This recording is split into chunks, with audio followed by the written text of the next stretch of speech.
মনে করো যে আলু লাগাছে, হ্যাঁ, এই আলু লাগাছে আর আলু লিজে শীষ দিচ্ছে, দোকান বন্ধকে থুয়ে আসে।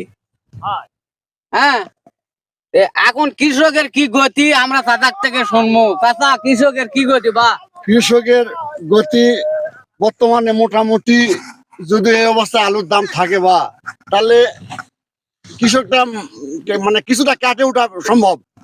আর যদি আগামী গত বছরের মতো যদি এই বছরে এরকম আলুর দাম কমে যায় তাহলে কৃষকের মরণ ছাড়ার গতি নাই, তাহলে কৃষকের মাথায় হাত।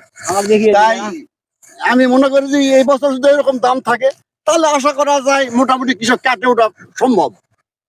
আমরা আর একটা কৃষকের কাছ থেকে শুনবো, তো আপনারা অবশ্যই দেখেন। এখন আমরা আর একটা কৃষকের কাছ থেকে শুনবো, তো দেখি এবার কি গতি, এবার আলুর কি গতি। আলু এবার ভালোই গতি আছে, কিন্তু আলুর দাম তো নাই। এই যে দাম আছে এই দাম যদি থাকে তা কৃষক কিছু চলবে। আর যদি আলুর দাম যদি কমে যায় কৃষকের আলু আবার কিভাবে করবে, ওষুধপত্র ভালো দেওয়া লাগবে, দিলে আলুটা যেন ভালো আসে। এখন আপনারা কৃষকের মুখে শুনতেছেন, তো আর একটা কৃষক আছে তার মুখেও শোনেন। আচ্ছা, কৃষকের কি অবস্থা এবছর? গতবার আমি 5 লক্ষ টাকা ধরা খাচ্ছি চাচা, এইবার যদি দাম পাই তাহলে কিছু আমার দেড়াটা মুক্ত হবে, আর যদি না পাই তাহলে আমাকে আবার ঢাকা চলে যাওয়া লাগবে বাবা এই আলুর দামে। দয়া করে আলুর দাম না দেও বাবা।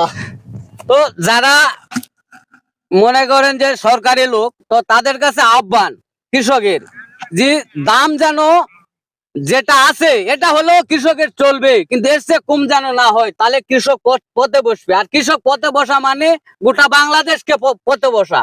তাই আপনারা সবাই ভিডিওটা বেশি বেশি শেয়ার করবেন এবং অন্যকে জানানোর সুযোগ করে দিবেন। ধন্যবাদ সবাইকে। এবার আরো একটা কৃষকের মুখে আমরা অবশ্যই শুনবো যে কৃষকেরা কি মতামত জানাচ্ছে। এবারে আলুর গতির কথা আমরা শুনবো, আপনারাও শুনবেন। তো ভাই, এবছর কি অবস্থা? কেঙ্গা কি অবস্থা? আলুর অবস্থা ভালোই আছে ভাই, যে আলুর তো কৃষক দাম পাচ্ছে না। এই আগাবার ধরা খাইছে, এইবার যদি ধরা খাই এ করার কিছু নাই। একবারে মনে করো বাড়ি ছাড়া লাগবে, বাড়ি ছাড়ার বুদ্ধি নাই।